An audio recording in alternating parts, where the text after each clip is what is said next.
On est le 15 aujourd'hui dans le mois d'Elul. Il nous reste 2 semaines et 2 Shabbats pour la fin de l'année ou si Dieu veut le début d'une très bonne année.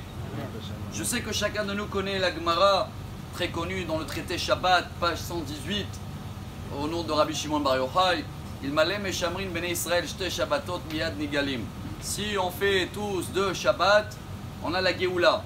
Mais c'est vrai, je pense que vous avez eu tous le même sentiment à Pessah quand il y avait pratiquement un confinement dans la moitié ou dans les 2 tiers du monde. Mais il y avait un grand rabbin décédé à peu près 45 ans, s'appelait Rabbi Chazkel Levinstein. Rabbi Chazkel Levinstein on l'appelait. Il était le mashgiach de surveillance de la yeshiva de Mir et après de la yeshiva de Ponovitch.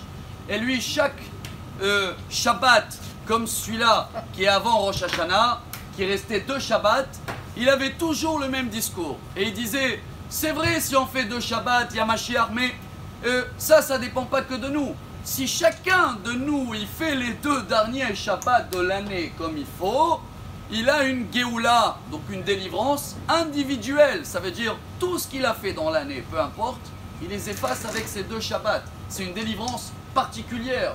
Alors chacun de nous, chers amis, ce Shabbat, Kitavo, qui est très beau, et la semaine prochaine, Itzavim, qui est des parachiotes durs, car on va voir toute une montée avec, on va même la lire en voix basse, parce qu'il y a beaucoup des malédictions. Alors pourquoi la Torah la malédiction? Que toujours on cherche le positif. C'est vrai que c'est beau, même un enfant, tu peux l'apprendre toujours les positifs, il n'y a pas des voleurs, il n'y a pas de mal dans le monde. Mais après il va grandir, il va voir le mal, il ne va pas savoir comment réagir.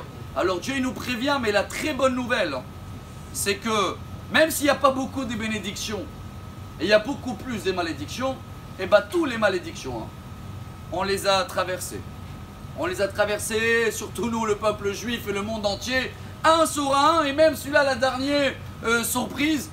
Et mes chers amis, les bénédictions, même s'il n'y a pas beaucoup, on ne les a pas encore reçues comme il faut.